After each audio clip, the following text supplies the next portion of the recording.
I swear to God, on Thursday and Friday, without fail, after 3 o'clock, email, phone, especially on Friday, late afternoons. It's like, of course. All right. Every time. Yeah. Who's ready? You ready for this? Let's talk about this genre blend disaster. All right, here we go. Disaster is right by Mr. Tipping. By the way, I never got that. You remember it used to say on like tip jars, Tipping is not a city in China? You remember reading those? Yes, I do. Was it because of Taipan? I don't even know. Or tipping. I don't know. Racist fucking joke that we've all looked at for like decades. Anyway. All right.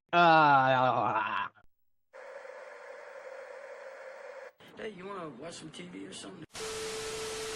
Skip it. Well, I'm getting ready to watch a video. Really? What? Nothing but foul language and toilet humor. I'm disgusted and repulsed and I can't look away. I need these things! I need these things! Tell me, do you want to go? We're stopping on the color line. Oh, no way, Jose. This just in, go to hell! This conversation can serve no purpose anymore. Stop it! Stop it! Stop it! Stop it! Stop it! Stop it! Stop it! Hello, friends and listeners. You got a new episode of Watch Skip Plus. I am Cupcake. I'm joined by my co-host, Mike, the Wildebeest, and we are a movie review podcast with a lifestyle twist. And so that twist means that we're not going to be canceled because of any licensing. Anyway, the twist means that we have a bonus review for you after we review a new streaming or theatrical film, and it can be on anything. Mike, how are you doing? I'm doing great. My hat is a little tip off to my plus today. Oh, okay. It's a music plus. All right. Actually, I don't know what those two things are in that logo. I'm gonna speculate a little bit. We will discuss them. Nonetheless, us old 40 to 50-year-old psychedelic music lovers, well, they'll know what that is. Okay. So, what are we reviewing this week? This week, by the way, we were supposed to have some guests. The scheduling didn't work out, much like with Fakest of Shemps, the scheduling didn't work out, and I saw his wonderful Facebook post saying he wished he was on the conversation. Because we were so nice, and he kind of had some words to say because it was one of his favorite books. So it was, and I think that he had some issues. I would love to have him back just for a little blurb to hear what his issues were. But nonetheless, we don't have any guests this week, but what are we reviewing? They saw the movie and said, we're not reviewing this. Yeah, they said, fuck that. There is nothing left. Oh, tipping our hat. Tipping our hat. We are reviewing the movie Him by Justin Tipping, written by Zach Akers, Skip Bronke, and Justin Tipping. There you go. And produced by one Jordan Peele. Yes, exactly. Okay, so let's dive below the line really quickly. So a lot of the trailers, a lot of the posters are like, from Jordan Peele, or maybe they even say Jordan Peele presents, right? But everybody has been like, oh my God, the director of Nope and Get Out, they've got a new movie coming out. Jordan Peele did not direct this, folks. Okay. No. It is his production company, Monkey Paw, which is producing this. Monkey Paw, obviously producing a lot of the Jordan Peele movies that have hit with audiences. So Get Out, Us, Nope. He's also produced other films, though, like Black Klansman, the Candyman reboot, directed by Nia DaCosta, who, by the way, directed The Marvels, and she's going to be directing the sequel to 28 Years Later. They've also produced films like Honk for Jesus, Save Your Soul. I think we almost reviewed that, maybe. It was a Sundance hit. Yeah, I loved it. It was an option for us to review on Watch Skip Plus. We were I don't know. And then Wendell and Wild, I still haven't seen this. It's an animated film or stop motion film directed by Henry Selick, who did The Nightmare Before Christmas. And I don't know, maybe Monkey Paw is having a Blumhouse kind of year because its previous production release was the Dev Patel actioner Monkey Man, which I certainly did not think was entirely successful. And I I don't think liked it was a more big than hit. you. I liked Yeah. it more than you, but it's a mixed bag. Yeah, interesting. And here's a fun fact. This is on the Wikipedia. In 2023, Monkey Paw Productions participated in a bidding war for Zach Cregger's mystery horror film Weapons in conjunction with Universal Pictures. But after losing the auction, Peele parted ways with longtime manager Joel Zadig and Peter Principato, the latter of whom was Zach Cregger's manager. Who? Also, news comes that they recently that they are laying off some pretty important staff over at Monkey Paw Productions. So who knows what's going on over there? We tipping to our hat before. Our director is actually one Justin Tipping, and he is the co-writer, as you mentioned. Mainly worked in television. He's directed episodes for 3 Showtime shows. Maybe Showtime Paramount loves him. I don't know. The Shy, Black Monday, and the Lena Waithe created 20s.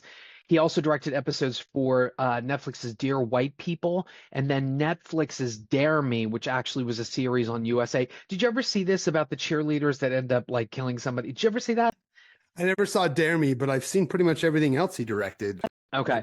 Dare Me was interesting. I don't know that it really had a concept that lasted for like a couple seasons maybe, but it was kind of raunchy and interesting. Recently he directed episodes on Peacock's limited series Joe versus Carol, which I think is that exotic Tiger King Joe Exotic thing. Yeah, whatever. His first feature is a film called Kicks in 2016. It's a street level coming of age film about a teen who buys shoes, Kicks, in the hopes that it's sort of like elevates the sort of poor upbringing that he's coming up in.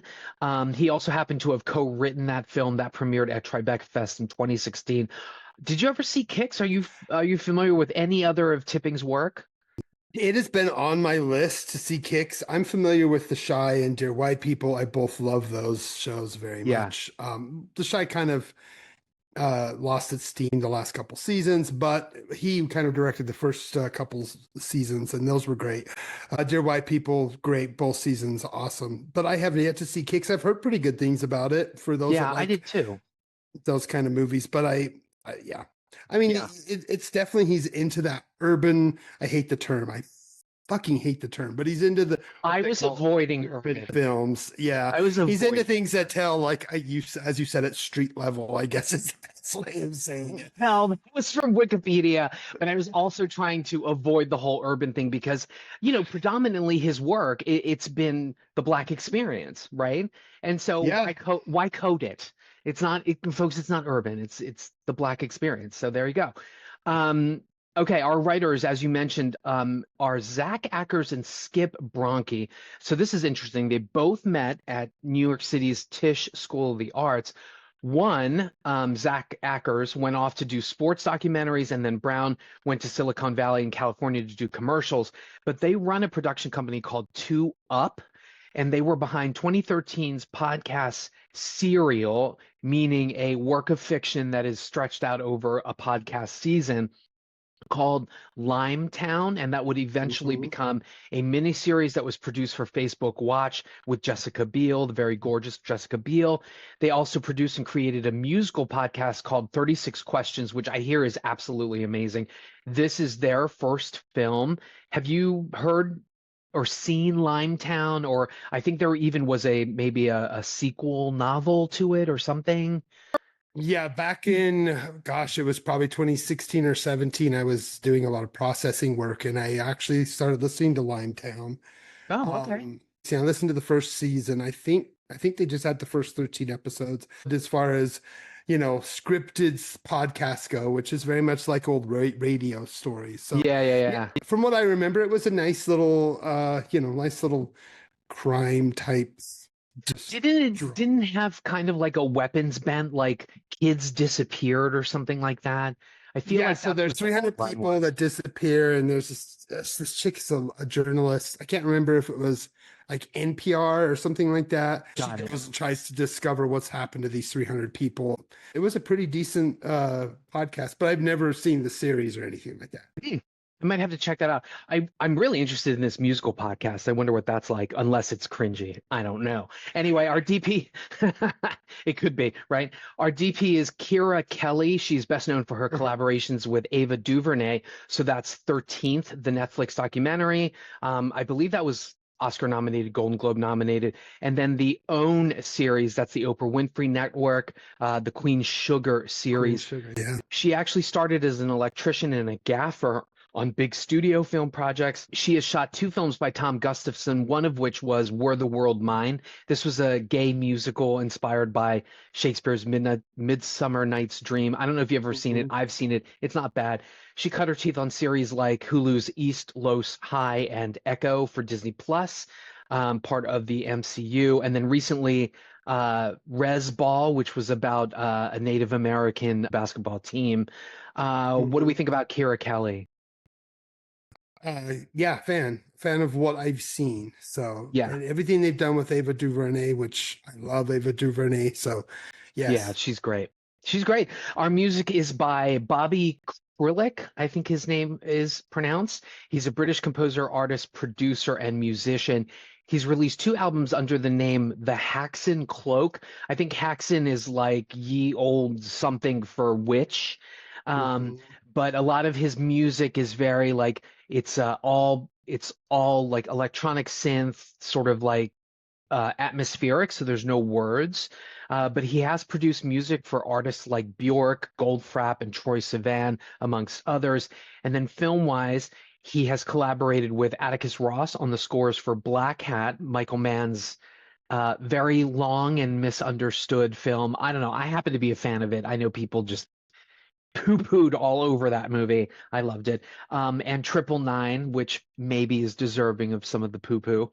And then he scored the Ari Aster films, Midsommar, Beau is Afraid, and Eddington. And then recently also Blue Beetle, which we reviewed on Watch Skip Plus, and Eeny Meeny, which was an almost review on Watch Skip Plus. It should have been a review. Yeah, it should have been that week. That pick, boo. Okay. Anything else about the crew that you want to mention before I move on to cast? Nope. Let's Okay. move on. Awesome. So in our cast, I don't know who has top billing. I was trying to look at like the posters, but if I had to guess, I would. It's got to be Marlon. Marlon's Gotta be. If I had to guess, I think Marlon Wayans would have top billing in this. He, actor, comedian, writer, producer, one of 10 Wayans siblings. I knew there was a lot. I didn't know that there was fully 10. Yeah, there's 10 of them. It's great. But Marlon has been featured on In Living Color, which was produced by his siblings. He has shown up in a ton of the siblings' movies. Everything from I'm Gonna Get You, Sucker, which was a classic for me in high school. I think we quoted that movie. Not very PC. We quoted that No. movie a ton of times. But then he's also cropped up like in things like G.I. Joe, Dungeons and Dragons, Norbert, often as a comic relief or supporting comic relief. Obviously, he's had specials. He's done stand-up comedians, all that kind of stuff. But let's not forget, he actually got widespread acclaim for his dramatic role in Darren Aronofsky's Requiem for a Dream. And then he's actually parlayed that into other dramatic roles. It's weird. It's always surprising to see him in a dramatic role because I just think about White Chicks and Scary Movie, and I'm like, I don't know that I can take him seriously if those are his other works or whatever. I had a similar problem with him in this. We'll get to that. But this is my favorite fun fact. So in 1992, he was considered for the role of Robin in Batman Returns. And the idea was that they were going to front load that into turning him into Robin in Batman Forever. And so what ended up happening was that he had what's called a penalty fee, basically a pay or play contract, which means even if they didn't pick him as Robin in Batman Forever, he would still get paid. And interestingly enough, as you know, Burton dropped out of Batman Forever. They got Joel Schumacher, and then they opted to recast Robin as Chris O'Donnell. But this interesting fact is that because it was pay or play, not only did Wayans get a payout for it, but he's still getting royalties, he says. Interesting, right? And he was to play Drake Winston, which apparently there was a comic book adaptation in 2021 called Batman 89, where there was a black Robin and it had Wayans' likeness with his permission. Pretty interesting, huh? What do you think about Marlon Wayans? Do you think the comedy overshadows everything else? Yeah, he's much better as a comedic actor for me. Don't Be a Menace to South Central and Walter you realize that those were supposed to be the same character, and they ended up having to change the character's name because of rights issues. Oh, God, that makes so much sense, actually. Yeah. So it's basically the same character he plays in both. But again, I feel like his comedy stuff is very one note, very okay. This is probably one of the best things I've seen him in as an actor. Dramatic wise, yeah. Dramatic wise, like as a true dramatic, not that comedic acting is not easy. What he does takes a lot, but I mean, he's done some stinkers. I mean, I'll never forget Senseless with David Spade. Oh, girl, no, don't. I think even Marlon would not want us to go there. Quite honestly. So he's done some stinkers, I'll say that. But when he's on, he could be on. Yeah. Like Late. I think he's one of the hot pieces of this. So, and it's the reason why this movie got money is because of Marlon Wayans. He was the reason why it got the money, it got the funding. So he's definitely the most recognizable actor in this, next to before I get to who I think is also most recognizable, who you love, I know you love, I just want to mention that of late Wayans has had a very kind of a increased appearance on social media and being very outspoken, and in particular for LGBTQ rights and equality, primarily because he has a son who's trans, actually, which I did not know. I did not know this until I was doing research for the film. So next up is Tyriq. Which is why I'm a big fan, because I'm a trans dad as well. So You are? Deep down, I'm a big fan of his, not because of his comedy, but because of his trans and LGBTQ activism. Exactly. And for the record, he's the father of a trans child, not a trans dad who has children. Got it. Okay. I mean, just to clarify, folks, people meeting you live and in person now, they're going to be like, Yeah, are you a trans dad? You did a good job with your hormones on your beard. That's great. You look great. Very mask, Mike. Anyway, next up, we've got Tyriq Withers. He is front line on this, essentially. What do they call the front line in football? The offensive line, I think. I don't know. Yeah, he's the quarterback. He's the I know. But I meant in terms of the marketing, he's the one you see, the extremely attractive gentleman that you see. We talked about Tyriq Withers and I Know What You Did Last Summer, so go ahead and keep adding to the 100 plus views on that if you want to go back and check out Tyriq Withers and his background. So the other person I think is most recognizable here is Tim Heidecker. You love him. We all love him. He's part of the comedy duo Tim and Eric. So there's been different iterations. Tim and Eric, awesome show, great job. That's the show. Tim and Eric's $1 billion movie. There was a horror anthology, Tim and Eric's Bedtime Stories. I love it all. He's been featured in films in supporting roles like in Bridesmaids, Brigsby Bear, Ant-Man and the Wasp, although I'm forever trying to jog in my head who he is in Ant-Man and the Wasp. Just a bit piece. He's appeared in nearly every comedy show in existence as a supporting player. Currently, he has a movie review parody web series called On Cinema. I have not seen this, but now I think I need to. And then a call-in show called Office Hours Live with Tim Heidecker. That sounds fantastic as well. And he's a singer-songwriter. He does comedy rock. I did not know this. 8 albums. Is this kind of like The Lonely Island, or is it something different? No, his last couple albums have been pretty, I would say just serious folk music along that line of like John Denver, if you're Got into it. that. Got it. Okay. Next up, we have Julia Fox, actress, model, media personality, briefly worked as a dominatrix. I had no idea. She's thick. What? Woo! She is thick. Booty. So she released a memoir and a companion music single entitled Down the Drain.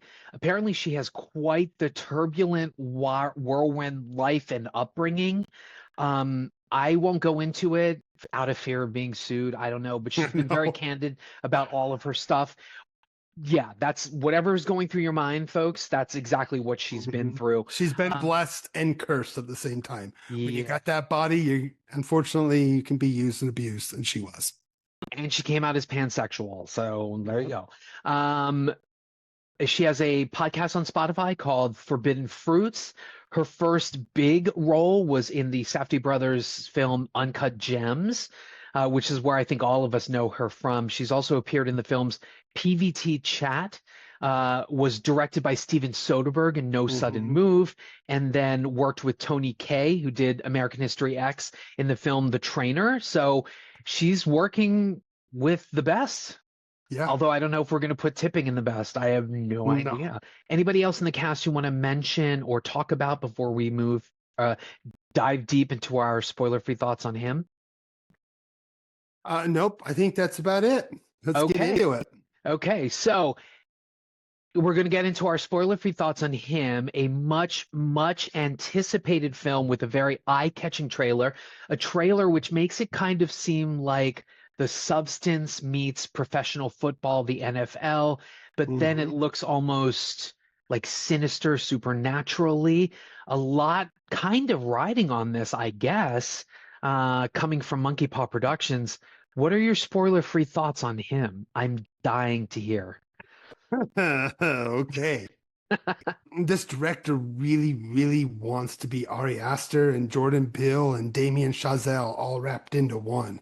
Our friend Tipping just does not quite know who he is or what he's trying to tell with this film. So him, I'm just going to tip my hat early and say him is one of my least favorite films of the year. Oh, most overhyped. And that's what makes it so disappointing, because visually it's quite wonderful. yeah. Like, the cinematographer does a great job of putting some really cool visuals and some cool stingers, including kind of some X-ray video effects that really kind of punched home some violence without showing gore. Kind of make You know what that reminded me of? I know this is so crazy. Romeo Must Die. Do you remember they had similar effects in that? Where like somebody would get punched and then you see the bones breaking through the X-ray. Yeah. No, the visuals in this are, I'll talk about them as well, but they are, I mean, I can see myself having this kind of on in the background just for the visuals, because it's such a stunningly well done film for Keira Kelly. But anyway, continue. Go ahead. But again, like Wayans himself, who's very miscast, this movie feels like a miss. Everything about it is a miss. Wayans himself is in his mid-50s. There's no way in hell that I believed he was an almost retired football player. He's way too fucking old for this role. Yes, he's the reason why it was made, and without him being signed, it wouldn't have been made, but he did not fit the role at all. He was good with what he did, but he seemed and looked and felt too old, especially compared to this kid who was basically getting a hazing. And again, let's go on to our lead. I kind of liked him in I Know What You Did Last Summer and You Did Not. Well, I was fucking wrong, because he's awful in this. Despicably bad. I never believed that he was going crazy or was doing anything besides walking around with this look on his face. His handsome face and his little fake scar. I did not believe him at all for 1 second. He was not good in this, completely miscast because of his looks and his physique. Unfortunately, I was wrong. The guy can't act. There's no acting ability in this. Basically, the film is a very classic kind of like Carrie, where we're seeing somebody led down a path of insanity. Yeah, I mean, that's what it is. We saw it from the trailer, but this is not good. It's a been there, done that, seen it a million times. Besides the cool visuals, which are unique and cool, the film takes its time dragging us along. I mean, we don't ever get into the plot of movies because we just don't. It's not who we are, and I'm not going to begin to now. But you have to know that basically we're following a guy who wants to become a professional football player since he was a child, who was brought along to that this is your purpose, this is what you're meant to do, this is what you're supposed to be doing. And of course, he has some trauma along the way, and then up comes the time to go and do the Columbine to get drafted by the football, which of course they didn't want to mess up with anything. They didn't call the NFL, I don't know, U.S. football. By the way, team. you mean Combine, not Columbine. It's Oh, Combine. No, Combine. Sorry. Yes, That was sorry. it. So yeah, there was supposed to be a Combine where they show their skills. Somehow somebody comes behind him and assaults him. And then basically he's given one last chance to go hang out with the retiring quarterback played by Wayans. And that's the entirety of the movie, is we're with him as him and Wayans go, and it's 7 days. He has 1 week to prove himself to get a slot on this Saviors team. I think it's Louisiana Saviors. Yeah, it's called the Saviors. Yeah. Yeah. Something. Instead of the Saints. So again, they're trying not to pay money to the NFL. Yeah. And of course, they play around with that term of saviors a lot. And there's lots of paganistic visuals. There's lots of stuff leading to Satanism. There's lots of stuff leading to a bunch of bullshit. In the end, this is a been there, done it, wannabe Carrie fucking that just. This movie is a miss completely, 100%. Don't waste your fucking time on it. My son was mad that I didn't take him to go see it. And I'm like, dude, you should thank me that I didn't make you sit through this. Unfortunately, a really good trailer with a really good premise with Jordan Peele's name got us all excited. Got, not all of us, I guess, $15 million worth of butts in the seat. And from what I gather, I'm not the only one disappointed. To me, this is a skit. What about you? So I hate to say it, but even halfway through this, I leaned over to Scooter and I was like, I think I despise this movie like so much. I don't think Misfire even covers it. I have a couple comps for the film, one of which I will only mention in the spoiler section because of the ending. But this movie very much wants to be Infinity Pool meets the NFL, right? And so, the runtime for this is 1 hour and 36 minutes, but it feels like 4 goddamn hours. It drags on. It wants you to be, from the visuals and everything, it wants you to be disoriented and wonder what's happening. Is there a sinister force? Who's in league with whatever? Why are people acting this way? But that can only go so far until the audience checks out.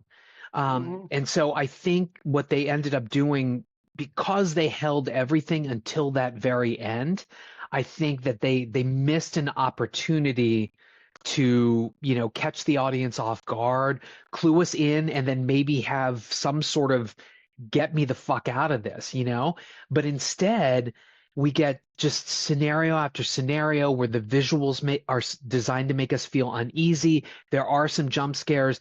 There's actually 1 or 2 really good sequences that ratchet up the tension.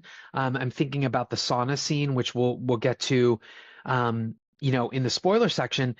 But yeah, this is a hot mess. And by the time it actually explained itself, I was like, okay, that sucks, because it's very clear that Tipping and Bronke and Ackers, they want to say something about the NFL industry. They want to say something about professional athletes, about how it's just a meat grinder for young athletes, that you're only, as good as the next person that comes out of that combine, right? It wants to talk about steroids. It wants to talk about professional enhancements to keep your career going. It wants to talk about, how fans are overly obsessive, but then the professional athletes themselves become overly obsessive over certain things.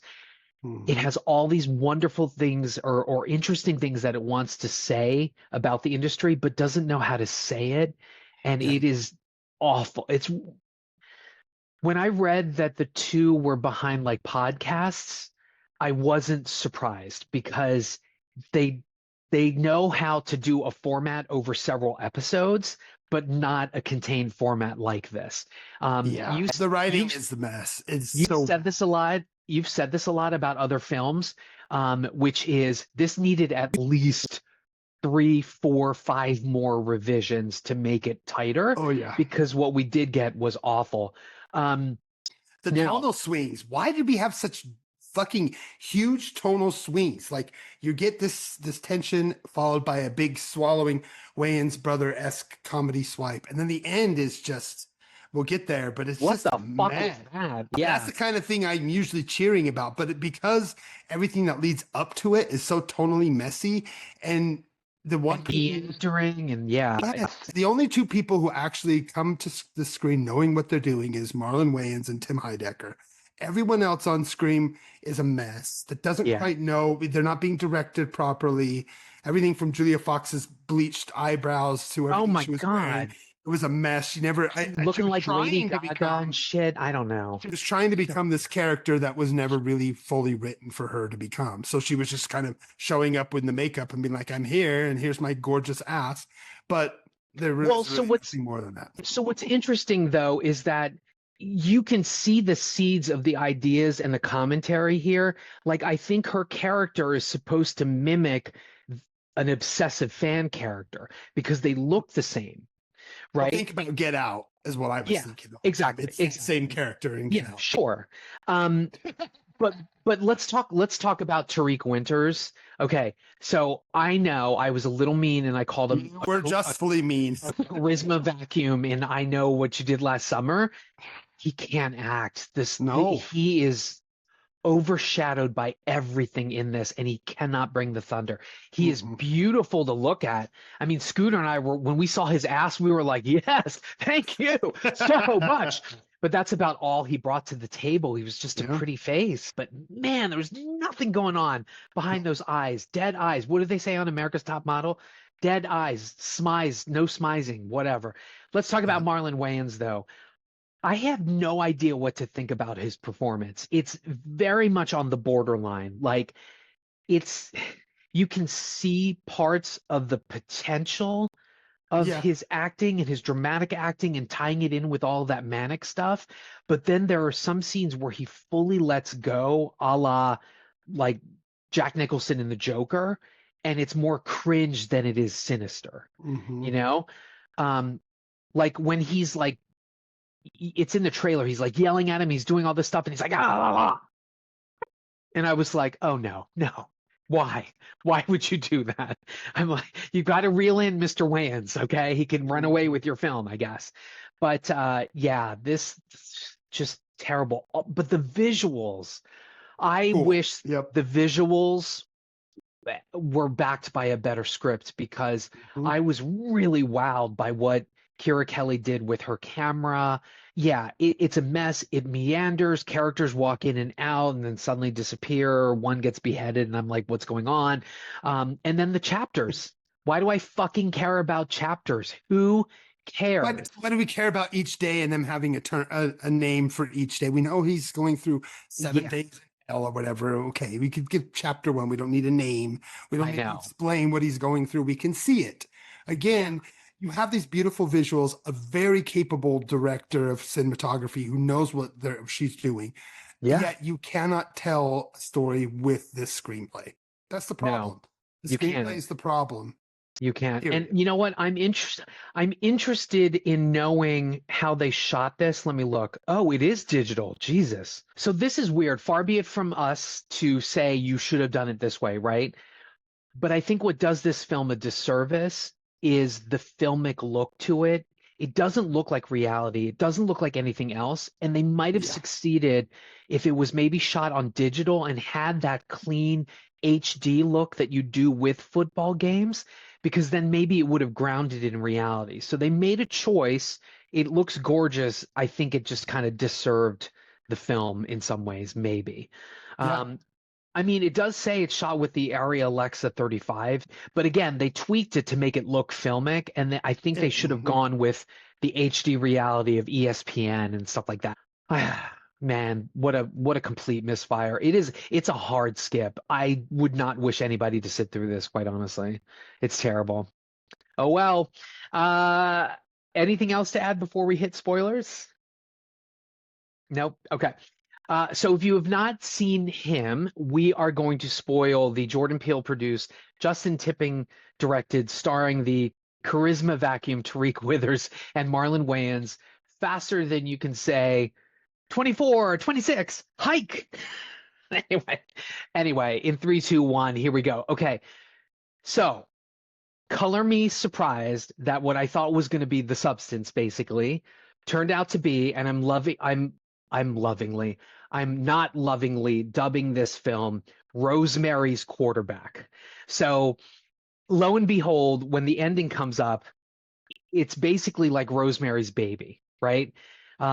Mia Farrow moves into the apartment. All this weird stuff is going on. There's hints of like devilry and like Satanism, this and that. And then it turns out they've been grooming her to basically birth the Antichrist, right? It's Hereditary. It's Hereditary. Rosemary's Baby, Hereditary. Yeah, There's no new ideas. It's all kind of the same thing. Rosemary's Quarterback. I kind of dig it. But basically, what it is his father essentially sold this kid at a young age to these demon worshippers or Satanists, whatever they're doing, okay? And it's all about the blood. So there's all this religious imagery, right? And this blood that I guess they got from some demon presence or something. They've transfused it into Damon Wayans, which is why he is not Damon Wayans. I'm sorry, Marlon Wayans. Freudian slip. You did Columbine, I did Damon Wayans. I know. Marlon Wayans, they've been transfusing him with this blood, and it's been allowing him to continue on, even though he's been having these crazy injuries as a quarterback. But at some point, like you said, quarterbacks get old and they need to think about somebody else. And so that's why they brokered this deal with this guy's father. The father dies, but they still decide to get him into this training camp, which lo and behold, what you referenced before, he's due to do the combine, and he's practicing on a field by himself. And then suddenly we get this protracted, like long shot view of him walking, nobody else on the field. He bends down to pick up a football or something, and then suddenly behind him is a mascot that hits him in the head, right?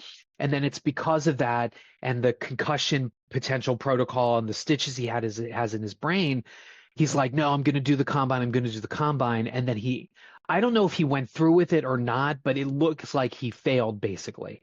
Like nobody picked him up. Nobody was surprised. And then he gets the call, come to the training facility.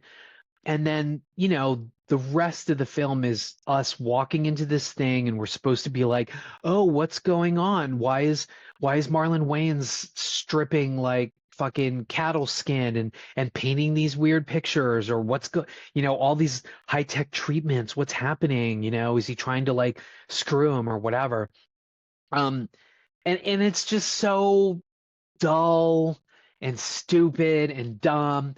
I mentioned that there's a couple sequences that kind of work. You've seen it in the, friends and listeners, you've seen it in the trailer. It's where they're practicing his throws, and every time he misses, this poor guy gets like hit in the face directly by the football. I fucking hated that scene with a passion. I fucking despise that scene. As soon as it happened, I was like, fuck this movie. I hated it. Because it's kind of hated it so much. First and foremost, that guy's name was White, and then we find out that he was killed and sacrificed. It all comes down to what they were trying to show was that the black men are being controlled by the white men. And it's all it's Hereditary meets Get Out. It is completely, that is what it is. No questions asked. It is what it is. And that's what they're trying to do. And so he knows what he's doing. He's getting his last little bit of revenge against the whites. I hated that. I knew exactly what they were doing, why he picked the white guy. And then we see that in that one sequence when he shoots that guy who's got the mask and it's got the white, his jersey all covered in blood. It was him he shot. Again, that whole sequence was just totally, it just gave everything away. And to me, I thought it was just lame. Yeah, I mean, sequence at all. There was some tension in it, primarily This is one of the bits of dramatic acting that Withers put through was in that sequence where you can clearly see him getting frustrated and then wondering what the hell is happening. But then Marlon Wayans ruins it. I would go over there I and would throw walk. that fucking thing. I would walk away. I'd be like, you're going to kill this guy. But instead, he's like, no, this is what we do. This is what football does. It's all about toxic masculinity. It's all about white men's taste for black flesh. It's all this stupid stuff that we've seen done a million times. Way too on the nose. It's way too on the nose. And we've seen it done way better. I mean, I don't know, but again, it's like they saw Get Out and Hereditary and all these other films and Carrie and said, I'm going to make this movie. It's going to be the best blend of all of these, which is cool. It's just a lot of movies are like, let's kind of mesh and mash things together. But this did not work in that way because first and foremost, they don't ever understand tone. They never let us know, like throughout the movie, it feels very dark, very mysterious, very like you're kind of left to know what's going on. Kind of feels like Hereditary at moments. And again, I'm like, ooh, I'm kind of at the edge of my seat. But as soon as we enter that camp and I realize that what's happening, he's going to torture this guy because it's almost like the doppelganger. Only one of us survives. Either David or this new guy is going to survive. It's obvious from the get-go.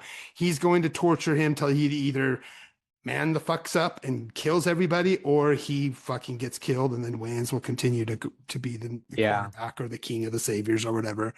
Again, this is not interesting. It's not funny. It's not scary. There was nothing there. The whole time I was just like, the pacing is so off. It's meandering. And you get to that ending, that weapons-like ending, which you and I loved in Weapons.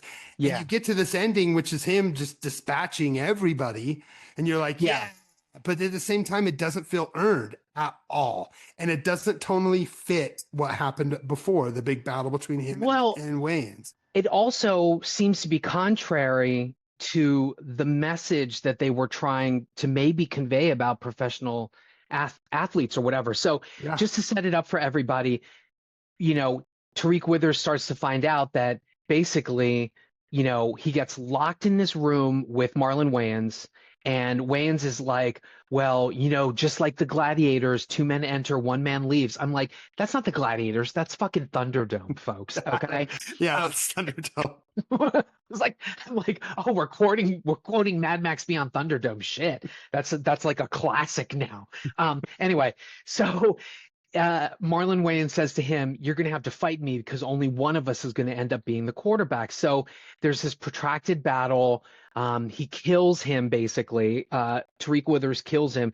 And then he walks out of this vault, and then he comes out onto the field, which is the end image of the trailers, where there's cheerleaders. And then at the front is Julia Fox, and then behind her are the owners, his agent, and like other people, white people of the board, and he's supposed to sign and become the next quarterback with this demon infused blood. And he's like, nope, I'm not going to do it, and he ends up killing everybody. Stupid Julia Fox is like, I'm going to murder you, and then she falls on her own knife, which is so stupid. Stupid.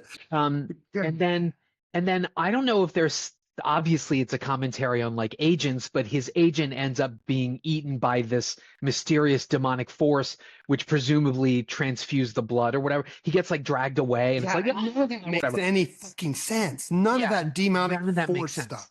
Right. And so what's weird about that ending is that as the movie is going through, they make it a point to talk about the fact that the Tyriq Withers character is very much like, no, I worked hard. My dad inspired me, and I worked hard to get here. I have skills. And then come to find out, it's really just a matter of transfusing this blood into him.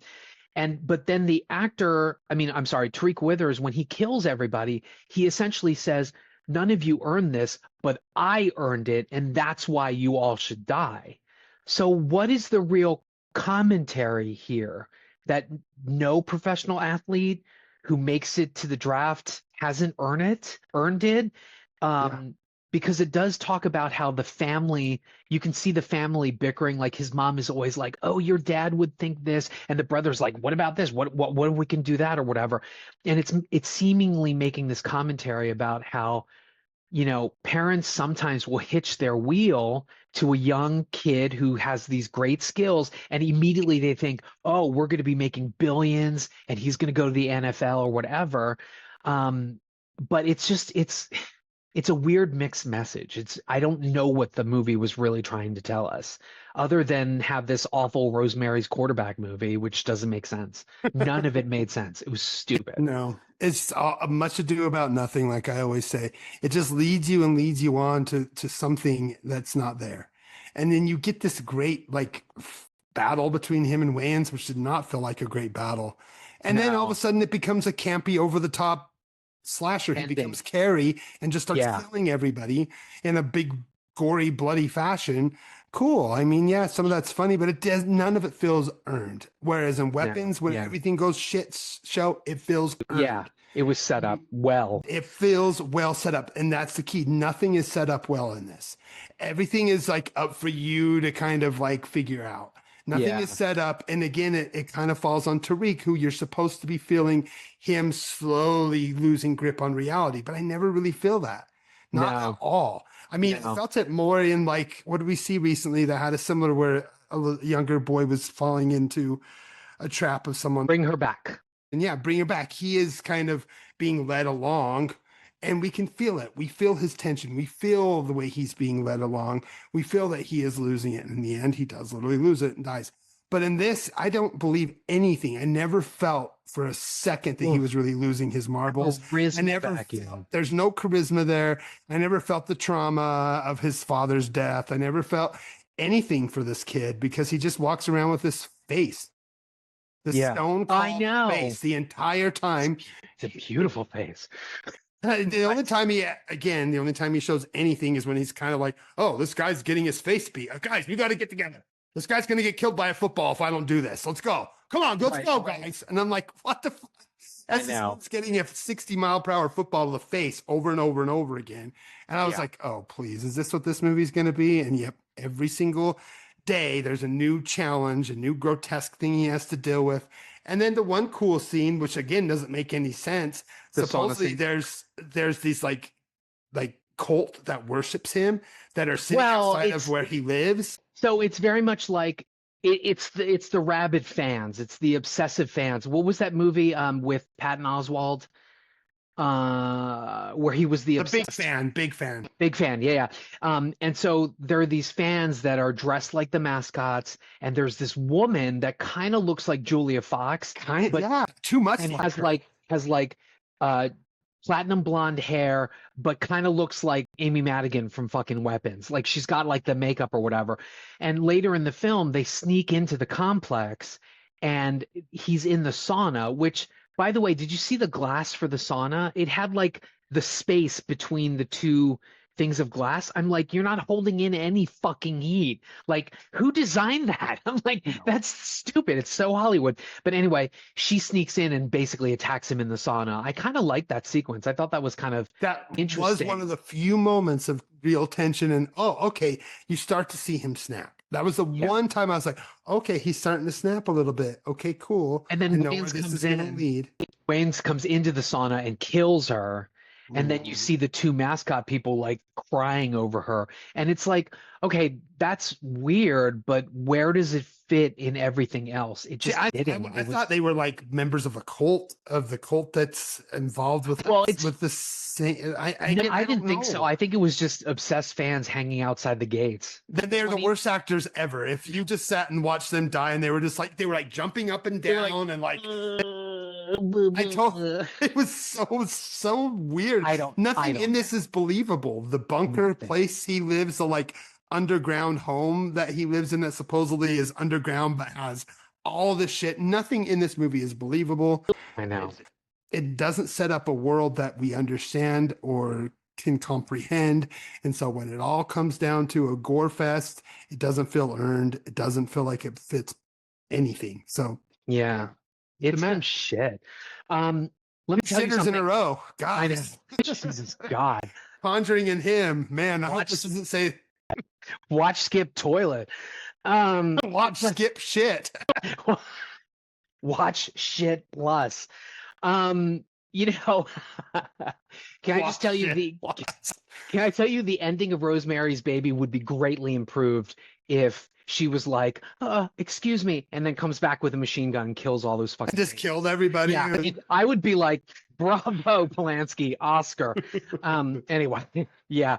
Ooh, that was terrible. Ugh, hate that movie. Okay. Let's palate cleanse with some pluses. Yes. I'll go first. I always make you go first. You go So, first. all right, so as you all know, I have very sensitive skin, my 51-year-old skin.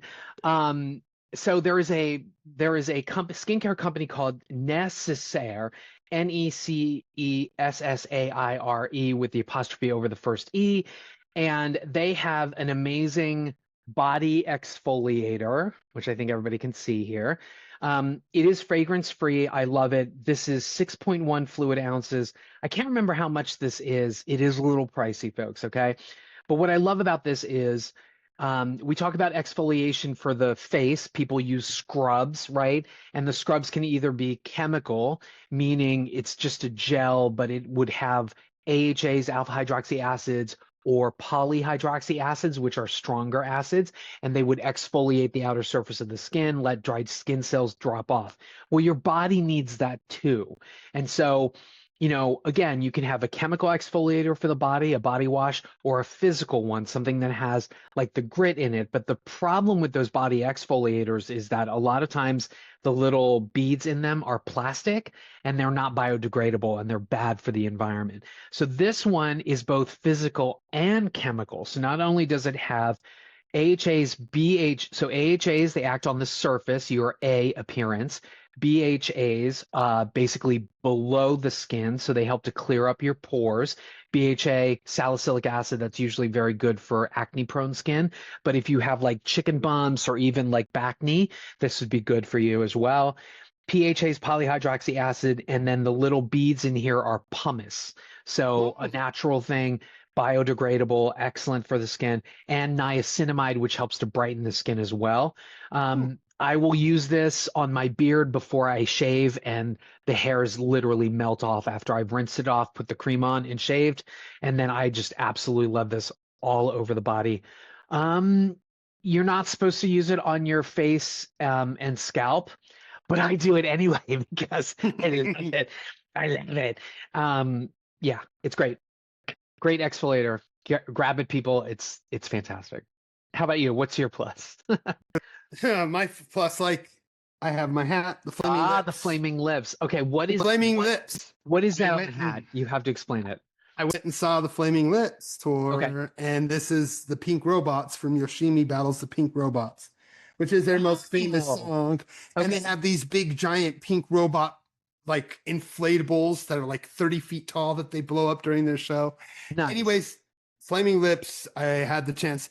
I know this is like me mic reviewing movies and concerts every week. I know, but hey, we're at the end of the summer of live music. It's about to an end. I was gonna go see another tour at the end of September, but got canceled. So this is the end, folks. So this will probably be the last review you have for a little while. So I took myself, and 3 of my children to go see the psychedelic rock band from Oklahoma City called the Flaming Lips. I've seen them 3 times. This is my 3rd time. And they are the best live concert to take kids to introduce them to live music, rock shows, and kind of just the energy of a fun live show. Oh my God, Pink Robots. They're amazing. They're huge. They're amazing. And they do actually have some sexual innuendo. They have these little gun and bullets for its testicles and wiener. What's his face? Tom Savini from Dusk Till Dawn. But when you were describing them, I was thinking of the things that go like this. But no, very standard. I mean, they put on a hell of a show. They are one of the best bands to see live because they go all out. I mean, we're talking tons and tons of confetti. We're talking giant 30, 40-foot balloon creatures. We're talking people coming out as aliens and big giant 20-foot alien things. it's the whole shebang. It's the psychedelic version of an old 90s Rob Zombie concert, right? But instead of murder and blood, it's all peace, love, and rainbows and happiness and psychedelia. And life is about living and dying and being happy while you're alive. It is a wonderful celebration of life, abstractness, absurdity, and humor. Then the band themselves, Flaming Lips from Oklahoma City. I guess I should explain them a little bit. I first was introduced to them back in 1993 with a song called She Don't Use Jelly. And then there was another song called Turn It On that came from the same album. This is at about 93. They also were on a song that's pretty awesome in Batman Forever. So that was probably the second time I heard them was in Batman Forever. But they just do this great music. To me, my favorite album of theirs was released in 2003, and it's called Pink. Yoshimi Battles the Pink Robots. That's where this comes from. There you go. Yeah. I've seen them play that live the last tour. This is my third time. This third tour was basically a greatest hits of everything they've done. They've gone all the way back into the 80s, all the way to currently. It was a great 16-song set list, pretty much touching upon their entire career. But they really touched upon Soft Bulletin from 1999, which is my second favorite album of theirs, as well as they did 3 songs from Pink Robots. But they just did a little bit of everything. But again, their shows are just about having fun, feeling love, feeling peace, and you feel emotion. You leave drained. During the last song, Do You Realize, is about realizing that we all die, that we have to take a hold of life. And my son, my sweet little 8-year-old, started crying. He's like, Dad, I don't want to die. I want to live. And Oh my God. and I'm holding him and I'm like, that's what this song is about. Do you realize that, yes, we all die, but life is so great. Life is so wonderful. And he hugged me and kissed me. And it was just a wonderful experience I got to share with my kids, you know? Yeah. Go see the Flaming Lips. Wayne Coyne is the vocalist and the guitar. Stephen Drozd is the multi-instrumentalist vocals. I mean, those two are kind of the kings of the group. Derek Brown is who they picked up as far as their touring group. So Derek Brown, Mac Dirkwith Kirksey, and Nicholas Lay. But again, Wayne and Stephen are kind of the heart and soul of this band. Go back and see them. Listen to some of their music. This unfortunately was the end of their tour, but they do a big world tour about every couple of years. But if you ever get a chance to see them live, do it. I mean, everything from Wayne going into a giant bubble, jumping into the crowd, to tons and tons of confetti, to fireworks, to giant 40 feet pink robot balloons, to dudes coming out in dressed up as aliens. And they do this really cool thing to this one song, the Yeah Yeah Yeah song. And they do these two like eyeballs and lips, and he kind of dances in between them like he's a giant mouth. There's so much cool visual stuff that they do. And afterwards, my daughter who saw Kesha before was like, Dad, this was the best show I've ever seen. Oh, that's awesome. Again, go see the Flaming Licks if you get a chance. If you don't get the chance, go back and listen to some of their great songs. All great stuff anywhere. Their newest album, I think, is called American Head, which is pretty much like a psychedelic look at what Wayne kind of did as he grew up. So he's about 10 years older than me.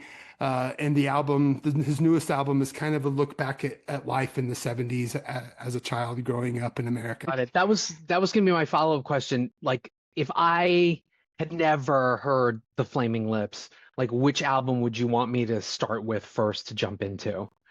I would definitely say start with Yoshimi, and then go in reverse. What they've done since Yoshimi, there's some good stuff here and there, but Yoshimi's the kind of pinnacle of what they've done.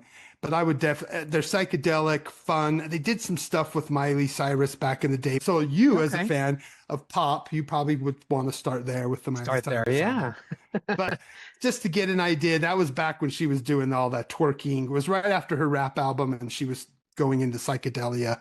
Got it. You go from a Disney kid to rap to psychedelics. What can you do?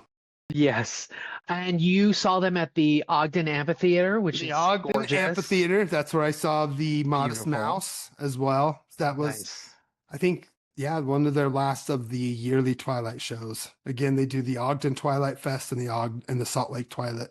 But the Salt Lake Twilight, as far as being a big, they do not bring in the bands that Ogden does, which is strange because Ogden's a smaller city, 40 minutes north, but they seem to be bringing really the big guns as far as their yearly set list. So again, I love Ogden, and it's fun because we get a free train. You get a free ride to the train. It's an hour drive, right? So we get to take the train there and back, and Nice. it was a lot. And that Miley Cyrus album is Miley Cyrus and Her Dead Pets. Dead Pets, that's what it's called. PETZ. Yeah. Excellent. Very nice. Very nice. What are we doing next week? There Next is week it's the big one. That's the Paul Thomas Anderson, Leonardo DiCaprio. That's right. Film of the year. One battle after the other. Is that it? One battle after another? Yeah. Yeah. Okay. We got to see it. We got to see it. So stoked, dude. I am like, I am beyond excited. For 2 hours and 15 minutes. I don't care. Good, I know. Paul Thomas ended, well, he did Magnolia. That was 3 hours, and I loved every minute of it. I love Magnolia. Truth, full disclosure, I have not seen The Master. I've only not seen The Phantom Thread. So I've seen parts of it. Oh, I haven't even seen that either. And that's about fashion. You would think I would love this. It's about fashion. I did see Boogie Nights. It's about porn. But anyway. Okay, yeah, that's gonna be super exciting. Anywho, if you love us, you will certainly love our Podfathers, Gentleman's Guide to Midnight Cinema. We did a double recording this past weekend. I finished the last 2 episodes of the Queer Pride episodes. They only did 3 of them. So they'll be coming out soon. The next one that's coming out, we reviewed a film called Femme. That was directed by, I want to say it's Sam H. Robinson and Eng Ping Chun. That starred George McKay and Nathan Stewart Gerald. It's actually based on a short that starred Papa Asedu. He just got cast as Severus Snape in the HBO Harry Potter series, and then opposite Harris Dickinson. So when you actually think about that and then you see who's in Femme, it's like, oh, wow, why didn't you just use the other people? Anyway, and then Not a Bomb with Troy and Brad. And of course, you love the Night of the Living podcast, the original OGs, Wild Dream podcast, Death by DVD, Raiders of the Podcast, Backlook Cinema podcast, and now for something a little bit different, our YouTube brother in arms, the Two Johns. It's so weird being on that show because I'm like, John, and they're both like, yes. And then Caliber 9 from Outer Space, Feminine Critique, Talk Without Rhythm with Goro. Mike, parting thoughts. Enjoy yourself, people. The summer is over. Get out there and just show love. Gosh, man, if this country is not falling apart anymore, just every day something else. So just show love. I mean, it's not that hard to look for the things that we have in common instead of looking for the things that we don't have in common with people. Yes. Focus on the positive. Yes, please. Humanity and love. It's what we need. And as always, speaking of humanity and love, be kind, be vulnerable, be open. That's where the art is. And we will see you all next week. I got to get me some Yokoshimi Pink Robot stuff. Yoshime. How about don't believe me? It's very high. Like he does this like falsetto. Yeah. Yes, How about she doesn't use jelly, folks? She uses Vaseline. She uses Vaseline. We gotta sing, everyone. I know. We have to, right? Every podcast we have to sing. But I just love the lyrics of that song. She don't use jelly. She'll make you toast. She uses Vaseline. Anyway. It's just a ridiculous. I mean, I love him. Yeah. God bless you, Flaming Lips. We need you now more than ever. Yes.